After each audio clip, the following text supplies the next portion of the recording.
जय श्री कृष्णा। राधे राधे। आपके अपने लॉर्ड कृष्णा भजन चैनल पर आप सभी का स्वागत है। आज हम आश्विन मास के कृष्ण पक्ष की एकादशी अर्थात श्राद्ध पक्ष की इंदिरा एकादशी व्रत कथा लेकर प्रस्तुत हुए हैं। तो चलिए शुरू करते हैं। इंदिरा एकादशी व्रत कथा। धर्मराज युधिष्ठिर कहने लगे कि हे भगवान, मैंने भाद्रपद शुक्ल एकादशी अर्थात परिवर्तिनी एकादशी का सविस्तार वर्णन सुना। अब आप कृपा करके मुझे आश्विन मास के कृष्ण पक्ष की एकादशी के विषय में भी बतलाइए। इस एकादशी का क्या नाम है तथा इसके व्रत का क्या विधान है? इसका व्रत करने से किस फल की प्राप्ति होती है? भगवान श्री कृष्ण कहने लगे कि हे राजन, अश्विन कृष्ण एकादशी का नाम इंदिरा एकादशी है। यह एकादशी पापों को नष्ट करने वाली तथा पितरों को अधोगति से मुक्ति दिलाने वाली है। हे राजन, ध्यान पूर्वक इसकी कथा सुनो। इसके सुनने मात्र से ही वाजपेयी यज्ञ का फल मिलता है। प्राचीन काल में सतयुग के समय में महिष्मति नाम की एक नगरी में इंद्रसेन नाम के एक प्रतापी राजा धर्म पूर्वक अपनी प्रजा का पालन करते हुए शासन करते थे। वह राजा पुत्र पौत्र और धन आदि से संपन्न और भगवान विष्णु के परम भक्त थे। एक दिन जब राजा सुखपूर्वक अपनी सभा में बैठे थे तो आकाश मार्ग से देवर्षि नारद उतरकर उनकी सभा में आए। राजा उन्हें देखते ही हाथ जोड़कर खड़े हो गए और विधि पूर्वक आसन व अर्घ्य दिया। सुख से बैठकर देवर्षि ने राजा से पूछा कि हे राजन, आपके सातों अंग कुशल पूर्वक तो हैं? तुम्हारी बुद्धि धर्म में और तुम्हारा मन विष्णु भक्ति में तो रहता है। देवर्षि नारद की ऐसी बातें सुनकर राजा ने कहा, हे देवर्षि, आपकी कृपा से मेरे राज्य में सब कुशल है और मेरे यहाँ यज्ञ कर्मादि सुकृत हो रहे हैं। आप कृपा करके अपने आगमन का कारण कहिए। तब देवर्षि कहने लगे कि हे राजन, आप आश्चर्य देने वाले मेरे वचनों को सुनो। मैं एक समय ब्रह्मलोक से यमलोक को गया। वहां श्रद्धा पूर्वक यमराज से पूजित होकर मैंने धर्मशील और सत्यवान धर्मराज की प्रशंसा की।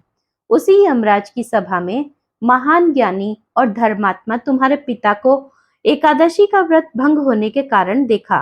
उन्होंने संदेशा दिया, सो मैं तुमसे कहता हूँ।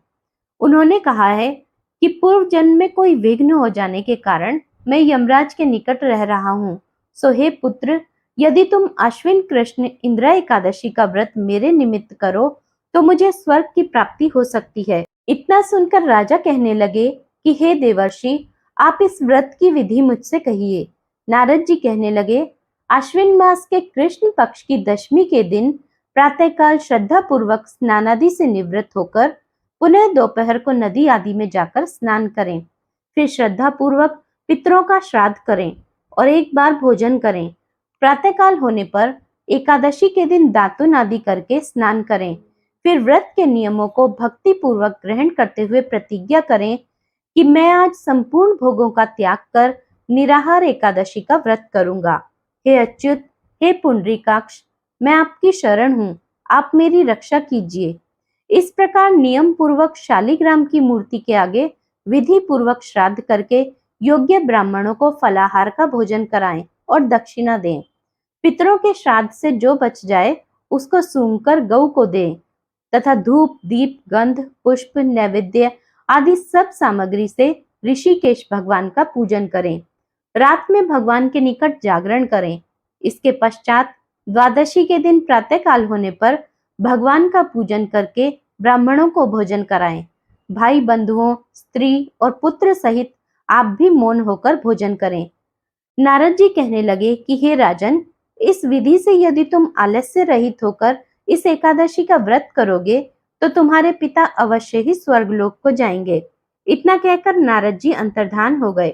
नारद जी के कथनानुसार राजा द्वारा अपने बांधवों तथा दासों सहित व्रत करने से आकाश से पुष्प वर्षा हुई और उस राजा के पिता गरुड़ पर चढ़कर विष्णु लोक को गए। राजा इंद्रसेन भी एकादशी के व्रत के प्रभाव से निष्कंटक राज करके अंत में अपने पुत्र को सिंहासन पर बैठाकर स्वर्ग लोक को गए। हे युधिष्ठिर, यह इंदिरा एकादशी के व्रत का महात्म्य मैंने तुमसे कहा। इसके पढ़ने और सुनने से मनुष्य सब पापों से छूट जाते हैं और सब प्रकार के भोगों को भोगकर बैकुंठ को प्राप्त होते हैं। इस प्रकार इंदिरा एकादशी व्रत कथा समाप्त हुई। जय श्री कृष्ण। राधे राधे। जय